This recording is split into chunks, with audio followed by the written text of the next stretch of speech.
morning and good afternoon, everybody. Welcome to Marvel Movie Talk right here on the Geekscape Network.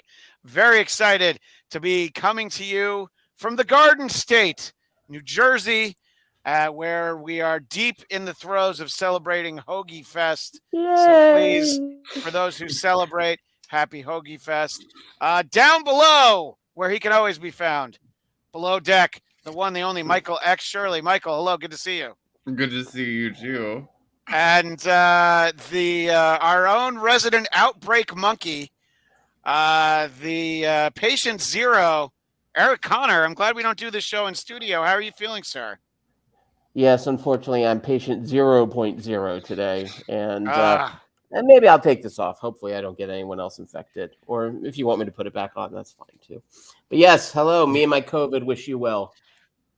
and we were talking beforehand, and Michael, when you found out that Eric had COVID, do you remember what you said? I said that's so 2022.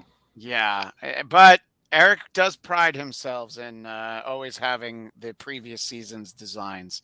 But we're talking about all the current things. Actually, we're not, because we're starting off in one of my favorite decades, the 90s. So we're going to talk about all the spoilers in episode 2 of Secret Invasion. But in that conversation, we'll reference the big spoiler from the end of episode 1. So for some reason you thought you could avoid that by jumping into this episode, it'll probably come up. Anything else that might be spoiled. I'm starting to get a real M. Night Shyamalan vibe where every episode has to end in a, oh, no, you didn't. Oh, yes, we did. But I'd like to just always start with everybody's thoughts on the episode. Michael, last week you liked the episode better than I did, better than Nate did, and you were Team Eric. Where are you this week after episode 2? I will say, like, I watched it like when it came out, like it's 2 here or whatever. Yeah. And it was like 8 minutes from the end, and I was like falling asleep, and I was like, okay. But I think that kind of wraps up my feeling about it. They didn't earn your awareness, your awakeness. No, it was a little bit of a snooze fest. I don't know. I really did like the scene with Olivia Colman, but other than that, Yeah, it seems like she's your girl when it comes to this show, right? yeah. I do appreciate it starting in 1995. I think that's arguably the best year in human history for music. Was that the first Spice Girls and the first Garbage? I'm trying to figure out what happened. Well, that's Crash the year Test I saw Dummies were on the Garbage. radio. Yeah, when I was 9 years old, I saw Garbage in 1995. Yeah. All right. It's pretty awesome. Yeah. I just saw them last week. Oh, look at you. Well, look at you showing off. At 49, I saw them. It all comes full circle. It led me to this question. I think I missed something about Nick Fury's eye. So did the people at Sword fix it or something? No, I mean it looks like it has ever since it got scratched out. Well, he can see out of it now, right? That's why he's not wearing the eye patch. He could.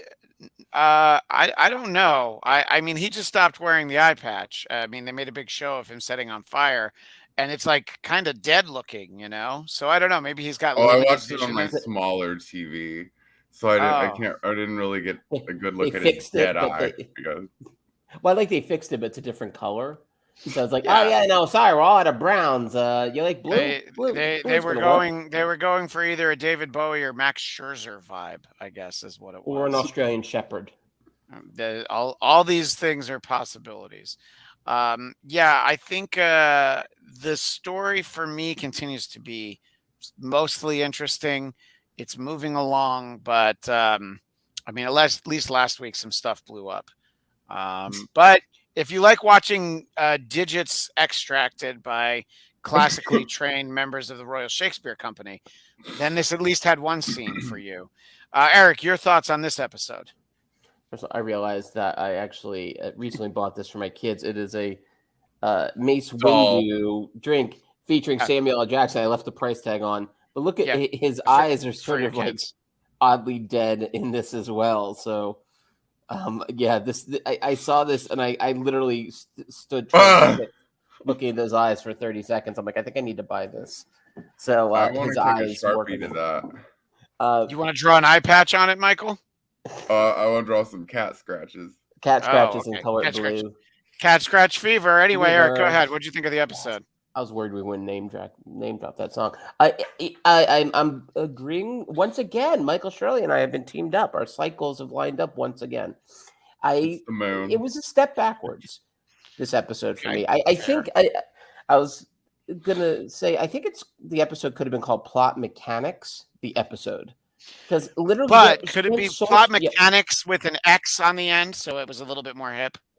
Yeah, of course. Like Michael X. Shirley, yes. Yeah, exactly. I think they spent a lot of time explaining, which is one of those words in writing. Like explaining is kind of like a kiss of death kind of word. So it was like that very long scene on the train, and then this whole like, why don't we call our friends? No, we can't call them. Because we don't have the budget. Yeah, we don't have the budget for them. We know why you can't call your friends. Right. And that being said, it gave us, I thought, 2 or maybe 3 legit moments. Being Olivia Colman being maybe 2 of them. Her scene, she is such a godsend of an actor, and just anytime she shows up in anything, it instantly becomes better. I mean, she is absolutely fantastic. I love that scene. Because it's a scene we've seen a million times. But anywho, a little bit of a step back. I do like what some of the road they laid here. I thought the end was kind of fun. We'll talk about that too, I'm sure. But we'll get to it. Well, you referenced not snakes on a plane, but snakes on the train, as it were. And you did do a callback to one of my wife and my favorite film series, Before Sunrise, Before Sunset, and one of them is Before Midnight. I think I said them in the wrong order, and I think I got them. So some very nice work here, where you have taken Fury and Talos in the roles of Julie Delpy and Ethan Hawke from Before Sunrise, and they really did get to spend a lot of time getting to know each other. That's a very long scene. But didn't you want to know about young Nick Fury playing Doctor in a way that the story actually didn't? I mean, he's like, well, my mom knew when I was lying and what I wasn't telling her, so tell me something. That was a long build up. It was a long build up, but I also, he's supposedly hiding on that train and trying to not be found, and you go and kick the shapeshifter off. But if he puts that hat on, right, nobody's going to recognize Nick Fury. Does that sound fair to everyone? I almost think that maybe that speech was like they literally like, oh shoot, I dropped the pages here. Sam, just make something up. Yeah, and he did like a monologue from one of August Wilson's plays, and it just was like, it's fine, we'll keep going. Yeah. And in the chat, across the pond, Craig Robinson, are we live yet? Never know if my phone is being crappy. This was a while ago, but don't worry, your phone is not being crappy. Kemi Egan says, hey, Marvelites, great to see everyone. We have a quorum of long-term membership in the Marvel Movie Talk chat, so very excited to have everyone here. I did find the pacing to be as deliberate as the way I just made that statement. It was it plotted, and I don't mean with a T. It plotted along. If you like people sitting at a table talking, this is definitely the episode for you, because we have the scene with Fury and, as Michael calls him, fake Rhodey. Talking a lot. Don't get me started. Yeah. I have I was gonna say I have a hot take on that. It was a pretty cold take on that scene, but we'll talk about it in a moment.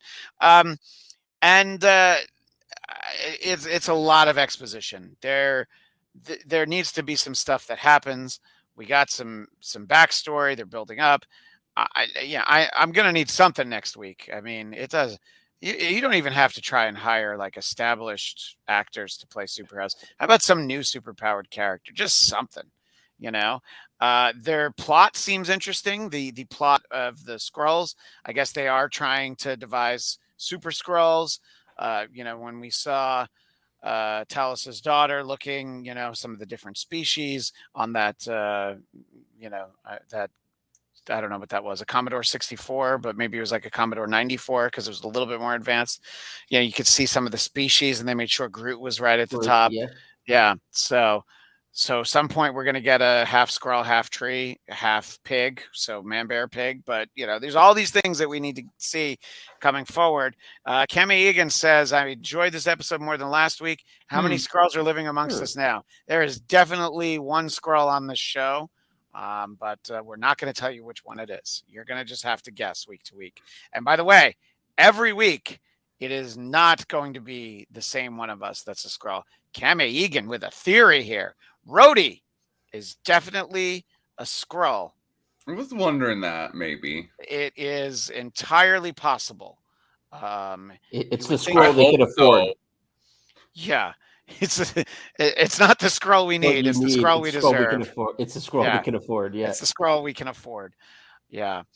That would be Terrence Howard, but whatever. I don't think I don't think they can afford him in a different way. I think that there might be some production overruns. The budget might spiral out of control, but he would share some interesting theories that he has. When the camera stopped rolling. My thought on that scene with Fury and Rhodey, since we're talking about it, is I feel like I can say this as a white person. Boy, it felt like it was written by white people.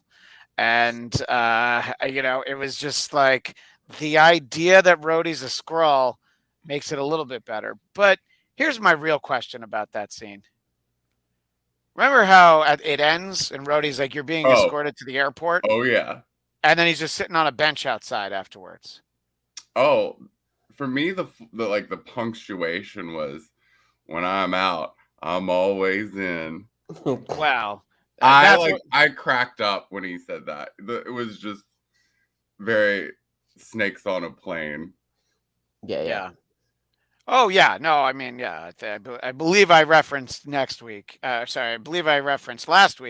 that he was tired of these motherfucking Skrulls on his motherfucking plane, and he wants to make sure. Because even when I'm out, I'm in. I'm like, really cringe. I'm talking like when I played Doctor. It was a callback. That is a callback. So I love Michael's opinion notwithstanding, I like both of those characters. I like these iterations of these characters. I liked seeing them interact, and there could have been a little bit more. I wish I could help you from Rhodey, but boy, if he's a Skrull, then it adds up a little bit more. I guess we'll see in the weeks ahead as to who is and is not a Skrull. I said last week I was banking on Olivia Colman being a Skrull, and I'm not going to abandon that just yet. I'm not throwing in the towel on that. Yeah. Just because she cut off the finger of a Skrull. She could be part of the resistance, I guess, of the Skrulls. Right, exactly. What do we think about the meeting of the heads of state and Shooter McGavin? What did you think about that, Eric? That the great Shooter McGavin was there, along with the head of NATO and UN Secretary General. I think that scene should have been at a Red Lobster as a callback to Happy Gilmore. Shooter, you said we're going to go to Red Lobster. We're going to go to Red Lobster, right, Shooter? That would have been fabulous. I mean, that was kind of fun. I mean, there was definitely some nice little. I mean, the mob element of this was kind of like played pretty broadly. Like, there's that scene, which could have been from any number of mobster films. There's the rub out in the park. Yeah, and then also the scene we talked about earlier. You made sure to let us know how it was reminiscent of Heat. Except, one thing I noticed in this, because I was getting a lot of Heat vibes, largely because I realized this was and please jump if I'm wrong. I think this is the first time Don Cheadle and Samuel L. Jackson ever had a scene together in Now any film. I can't think of one. I'm going to turn to the chat in general, but specifically Daniel Drew. Have they ever had done a scene together before?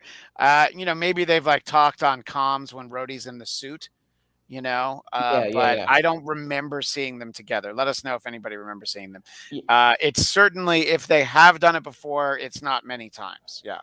And one thing I realized in what, because I even was like, oh, I'm totally getting Heat vibes, and I did this little thing. But then I was like looking at that scene. There's actually no two shot of them that's done medium. There's like a kind of a wider shot. But even Oh, then, I get the sense maybe they weren't on set together.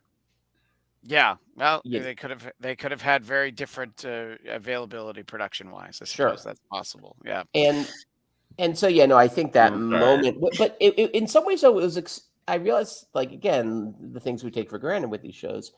Those are two fabulous actors, and seeing them share a scene in a superhero story, some ways can't be denied. And Christian, I think you put it very well. I don't know how much truth was floating around in that dialogue. I think there was attempts at truth, but Yeah. it might have landed a little better with the different writer than the one they had. But that being said, they made a real moment out of that, despite maybe the dialogue's broad strokes. Like, I think Yeah. they're such interesting actors, the two of them, that, I mean, just imagine if it wasn't them in that scene, how it would play. Like, if it was just Yeah. other actors. And I think that's the thing this show sort of relies in the second episode. I felt like maybe relied almost too heavily on the fact that you do have four absolutely terrific leads, or four terrific actors. I don't know if you'd call Olivia Colman a lead, but four terrific actors, sort of top line, and they're able to carry scenes, like even that scene on the train, which went on way too long and like sort of didn't go anywhere, despite the fact they're on a train, ironically, and yet they're so good that you almost want to believe it. It's like when Robert Duvall showed up in what was it, Deep Impact, which he was so brilliant because he would say his lines really soft, so you wouldn't hear them, so you Right. didn't realize how bad the dialogue was. Um, so again, these guys, they all elevate this production so much, but it is definitely it felt like it was just trying to put pieces together and not in a particularly dramatic way. The scrolls powers, I've gotten more confused with every time I've seen them in the Marvel Cinematic Universe. Like, they go around shooting guns. It's also like, don't they have like powers? Aren't they like? Well, I think that that's what we're getting at, is that they don't have the powers, and that's sort of what this top secret project is that they're trying to give them some kind of powers. I guess they're stronger than humans. They can shapeshift. The one guy's like, "I'm going to break these chains," and it's well, clearly you're not. But I agree with your earlier point that we have in the cast, we have four terrific actors and Amelia Clark. Craig Robinson in the chat Waste earlier, of her. he said, were they both at the Stark funeral? Probably. Nick was way in the back, but we're sort of wondering if they'd ever interacted before. If Daniel can't think of it, I'm going to take that as if we got a memo from Kevin Feige's office that said no, they've never been in a scene together. Because if Daniel can't remember it, then it probably didn't happen. Daniel says, I wonder what the point of the Skrull Council taking those positions with nothing malicious planned until Gravik's plans. Yeah, I mean, I guess that they're playing the long game. And the one dissent, who was that, the prime minister now? They were No, all he was in No, charge of NATO or something like that. no, not the guy that they punched in the the throat. lady, the Indian Oh, The lady. lady who they actually let walk away. I was just like, well, clearly she's going to get shot in the back of the head at some point. Okay, now which she she's Yeah. didn't, on. right? Now she's on the phone. Okay, so she's going to get shot in the head. Oh, she's getting in a car. The car's going to blow up. I'm like, the lady's not dead. So Yeah. She's the only reason I might believe Olivia Colman's character is a Skrull. yeah. That's. But the reveal, if she is a Skrull, the reveal will come at the end of an episode. Yeah. And yeah. How are we feeling about Amelia Clark's character, Talos's daughter? She's like helping She still kind of believes in the cause. She's got a little bit of doubts. She doesn't mind snooping around, but she'll still deliver a dirty bomb. And who Was amongst it us? though? It It wasn't wasn't. that dirty. No, It was a lightly soiled explosive device. I think it was just a bomb. although Yeah. the numbers they mentioned would be a little more They in said line with the 2,000 Datadog. people. They said 2,000 people. And I was like, it looks like 20 extras got paper cuts. Yeah. 2,000 people died? Yeah, Show that's me, don't tell me, It, Marvel. it Yeah. turned out there were 2,000 people in the one floor of that building that we Oh, just yeah, didn't see. okay. Yeah, that's fair. All right. Yeah. So I don't know. What are your thoughts on I can't remember her name. I'm sorry, Amelia Clark's character. It's had it. Gotham. That's it. And not to be confused with Goyim, which is something very different, is it not, Eric? Because Or if I is it? asked you what you thought about Goyim, we'd have to end the show when you were done with your answer. So, but I'd be off yeah. Geekscape. Well, I'll ask you first, Eric. What do you think? Like, I mean, I think they're doing a Amelia decent Clark. job of showing her being conflicted. You know.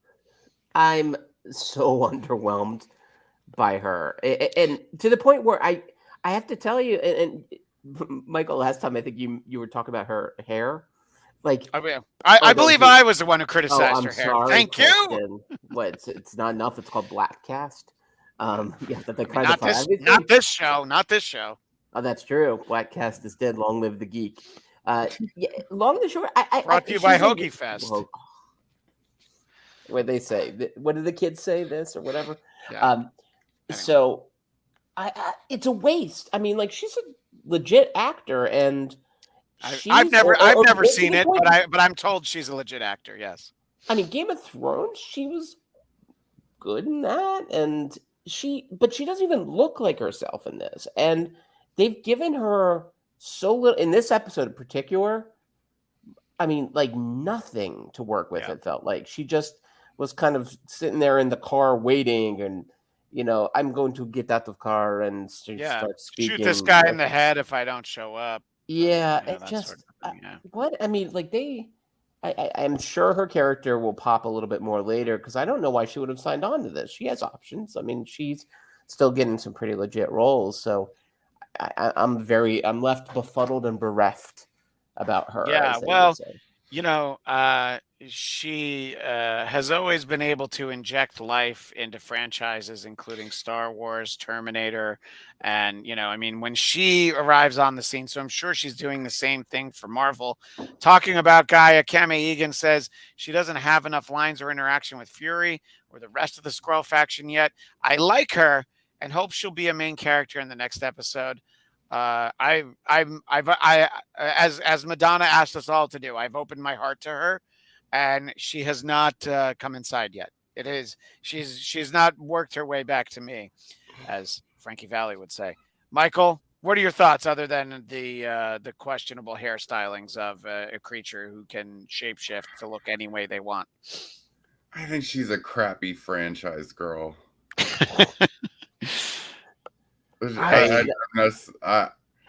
I've only ever seen her in Rogue One. I wasn't. Well, she was in Solo, but I know what you're thinking. Or yeah, whatever, same thing. Oh my gosh, there's whole YouTube channels that would implode on the concept that Rogue One and Solo are the same movie, but this isn't one of those channels, so we'll move on. I guess I've just never, because I haven't seen her in a ton of stuff and just know her as someone that's like in every franchise thing. I'm waiting to be blown away by her bomb ass acting. You're really proud of yourself, aren't you, Michael? You really are just like, you printed that out and you put it on the fridge with a magnet so that mom and dad can come down and look at it. And you're like, look what I did today. And it's like, that's a great job. And you know what? At least these two daddies up here, we're very proud of you. Daniel Drew says she has whatever loyalty she has for the cause, but that reveal about her mother shook her. So maybe she's just collecting information, investigating for now. And I think that she's very cautiously questioning what she's believed in for all this time, but she's not throwing it in just because, her dad showed up. I think we're Uh, gonna get a flashback with her, kind of like growing up a little bit, like yeah. because we don't really get much of what happened in between, and I feel like they have to kind of explore that with a character like her. Yeah. In the chat, there was a few minutes ago, there was a conversation about this project that the Skrulls are working on, which you were talking about. So Kemi Egan's asking, are they trying to create the Super Skrull? I don't know. Is the Super Skrull tied up in Fantastic Four rights? I don't even know how it works. So they'll probably have like a super powered Skrull, but maybe they don't call him that. But Daniel points out that they are trying to get those resources, and he lists some of the things from the screen. We referenced Groot, Extremis. He refers to Black Dwarf, whom he refuses to call Obsidian, and that one Frost Beast. So Daniel, much better at reading and retention than I am, even though I only watched this like 2.5 hours ago. So yeah, I think it's definitely was it fascinating in the episode? No, but the most intriguing part of the information we were presented is like, all right, I want to know more about what this is. What are they trying to do? You know, and this is a great time of any. I mean, are we in agreement that they're trying to create some kind of super Skrull to be part of some new Skrull army? I'll ask you first, Eric. I mean, it feels like that would at least give the season some shape. If they actually have a pretty legitimate, tangible scheme, which is to, in essence, like be more than whatever they are now, which is a little stronger than man, Yeah, maybe. They can shapeshift, but it's something that was really strange for me. I don't know if you guys bumped on this too. It was like, so the government knew about them for a long time. Nick Fury knew about them for a long time, and yet somehow Nick Fury and Rhodey never, I don't know, discussed this.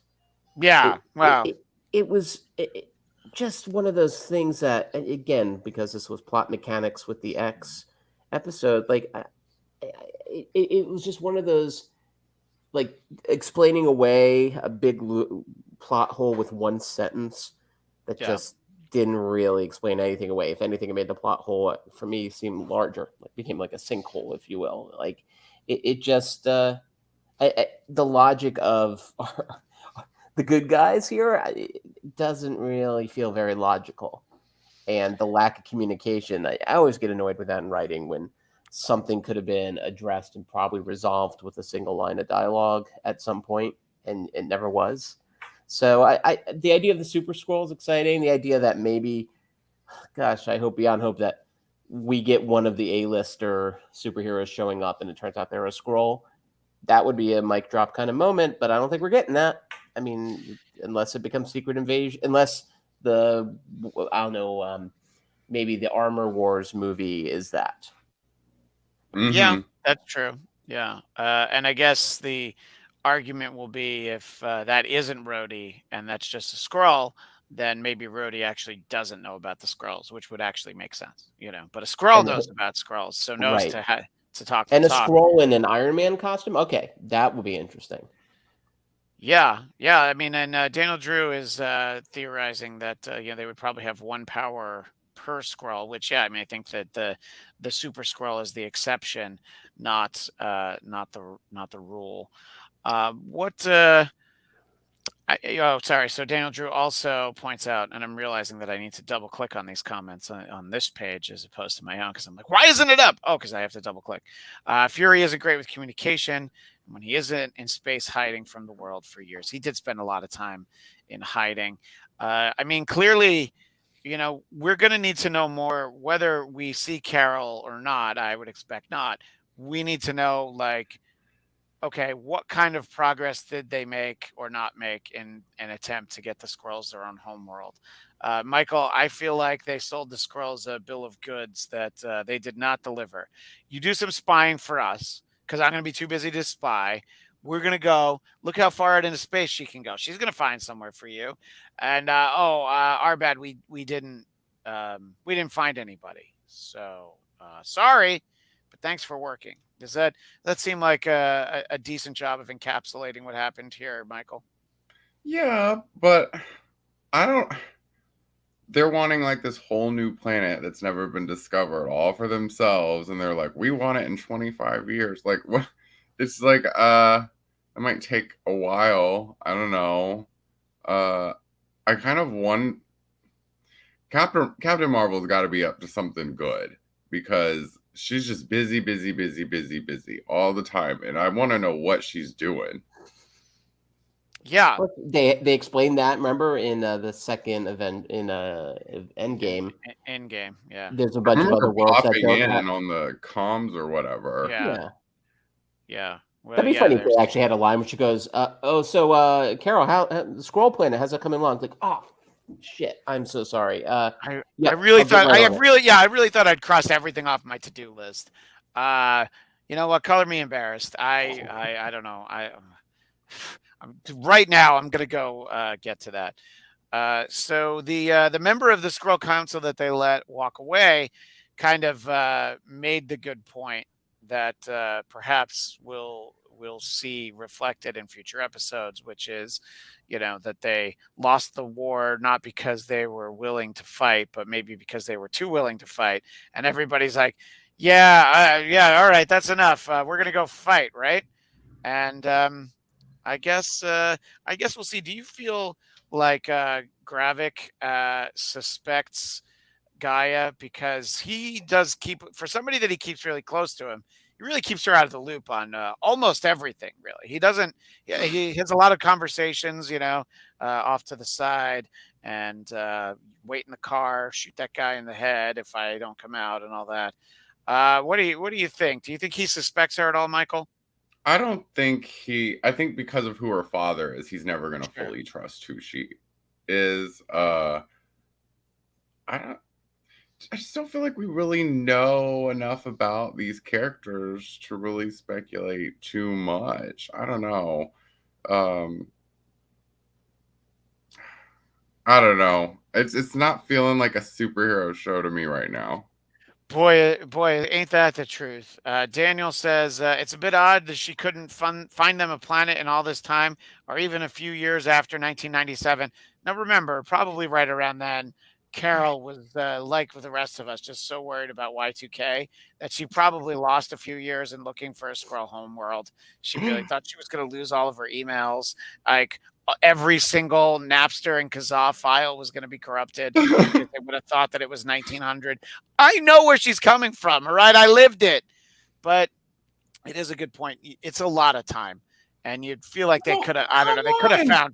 they could have found something, A right? I mean, even planet if it, that's can support life. yeah. I mean, Well, we haven't found it yet.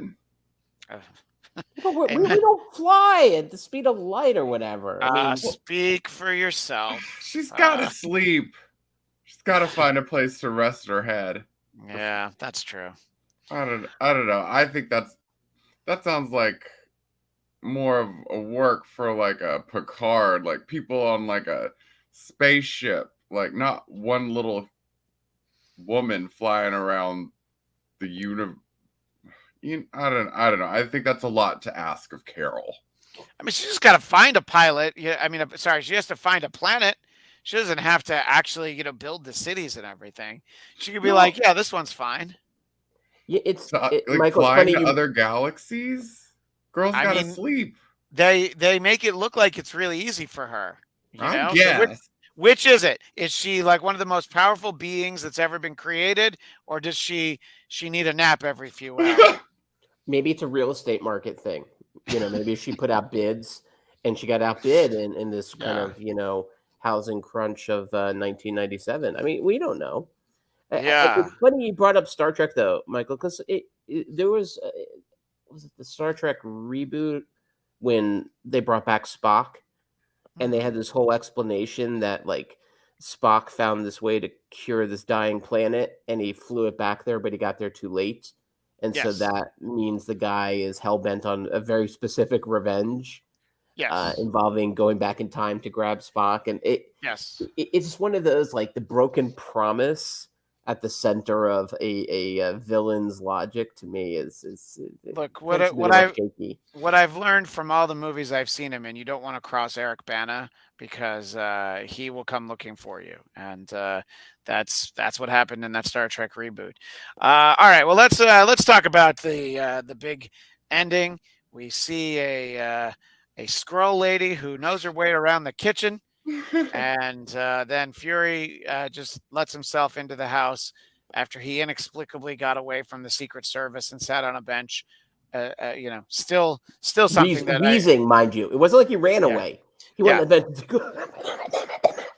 I know. Well, you know what? They probably cut that scene out because it would have been too exciting. It would have been interesting to watch him take out like 4 Secret Service or agents he by ran like himself. 4 steps and then got tired.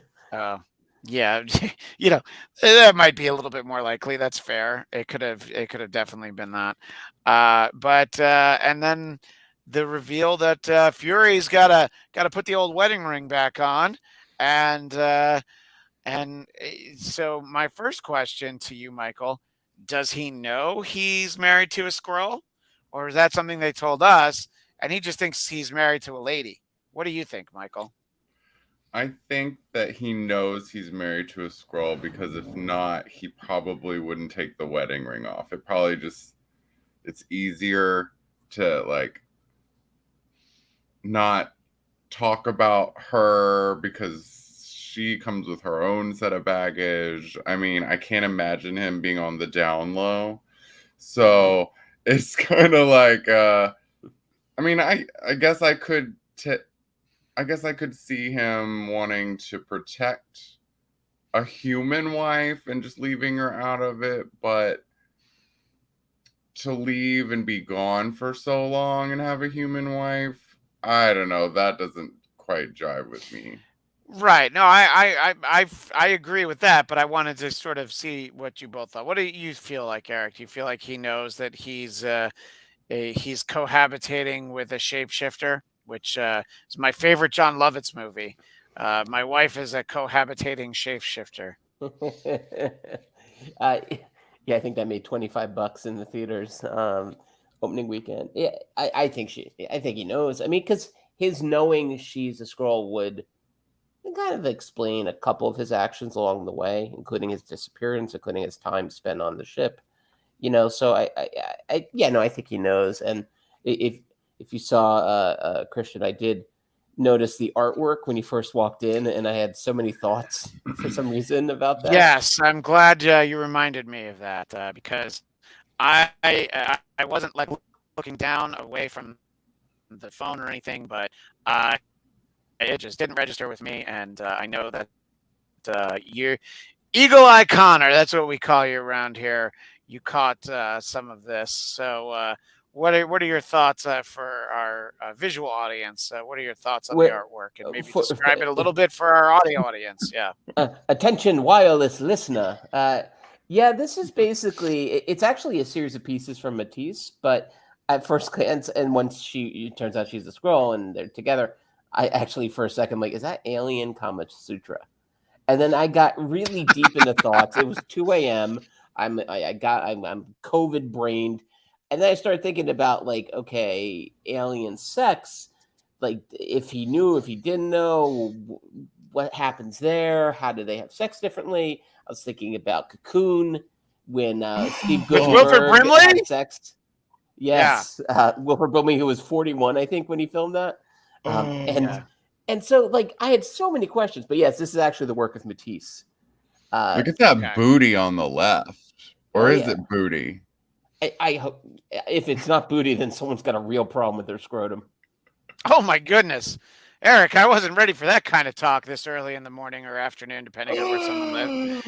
But yeah, no, it is. Look, I mean, they show it to us for a reason. It is definitely a choice, So, I mean, he even yeah, looked at it. Like, he stopped and he like eyeballed it for a moment. Like, it wasn't just background production design. He interacted with it. very true. So, yeah, I think that I just wanted to make sure. I know I didn't well, because she's Michael's favorite, I feel like I should probably use your other image, even though we Olivia already Colman. talked about it. Yeah, just because it's her, you know what I'm saying? But yeah, I mean, it raises a lot of questions. People in the chat are saying that they didn't think about the fact that he might not know that it's a squirrel. I assume he does. It was just something that occurred to me after the reveal, and it could be interesting. And yeah, this looks like a good invitation to a party for our audio audience. She says, "Well, now that's confirmed. Let's party, I like shall the we?" title of this picture that Eric gave it too. Olivia Oh Colman's a yeah, boss. Olivia Colman's a boss. Oh yeah, I can't make the title larger. Yeah, And, yeah, and she's holding the severed, now yeah, green finger. yeah. And I mean, and again, we've seen so many torture scenes. I mean, I can't even.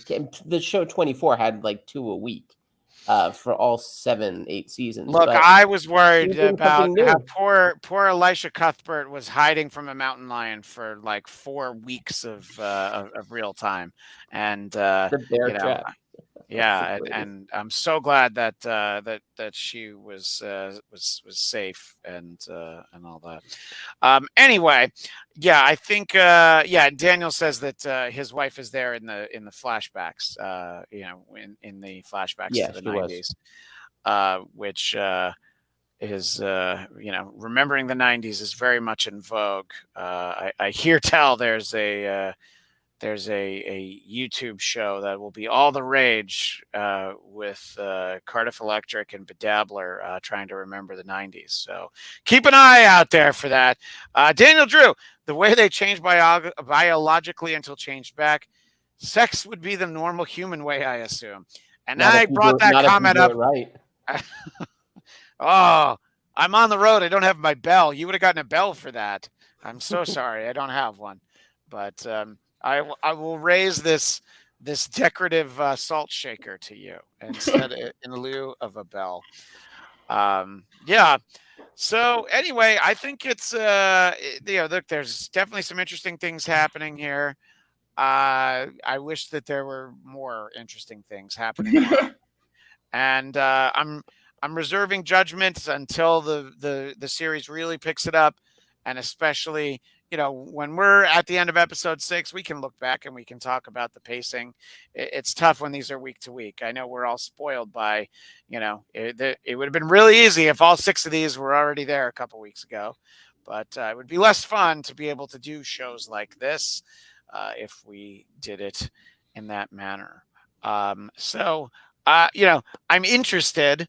I can't say it's not a thrill a minute, but I'm intrigued in the stories that they're telling. There's answers that I want. So please reveal them in a way that is interesting. And I don't think this, but Camiga wants to know, do we think Fury is being scrolled? Now, are you saying that not knowing that his wife is a Skrull or that he's a Skrull? Because it would be kind of a weird reveal if it turned out Fury was a Skrull at this point, because That wouldn't make any sense at it wouldn't all. make any sense because of the way he's acting. Yeah, we see too much of him for it to be a Yeah, like secret. alone. Olivia Colman, we could get the big reveal. We could have gotten the reveal that Maria Hill was a Skrull, but we didn't. We got to meet her mom just in time to say goodbye to her. That was a real like drag of a scene. I mean, her daughter died. What do you want? You want rainbows and kittens? It just seemed like we didn't need it. Like Yeah. whenever any other person's died, we didn't have their mother coming up there, Well, you know, giving them the what for. yeah, but I think you know, that was They- just to reinforce that this is all Fury's fault, and what are you going to do about it? I agree Yeah, with but you. we I don't know needed that it, we need. right. And, Yeah. and also because their relationship was already very well established, even in this, if you only saw Secret Invasion, it was already really well established in the first episode, much less all the other times they've shared the screen together. So yeah, Yeah. that was a moment that was, you know, and the acting was fine, but it was just wholly unnecessary. I agree.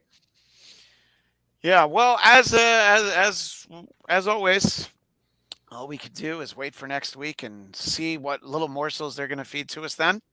And our expectation is that our show will be back at a full complement, and we'll be back at the regular time next week. It'll be the 5th of July. But for our friend Craig Robinson across the pond, it's just the 5th of July. For the rest of us, we're all going to have firework hangovers. But you should expect to see us on that day. And we'll talk more Secret Invasion. If you're watching the archive version, leave comments below. I'll check back during the week, and we'll have some fun. Let's go have this thought from William Walton before we go. Given there are now 1 million Skrulls on Earth, everyone in the show could be a Skrull. Everyone in the MCU could be a Skrull. I don't think that's going to be the reveal, but the potential that it could be is where this could get really interesting. So I guess we'll have to see. But until our next show, Eric, where can people find you?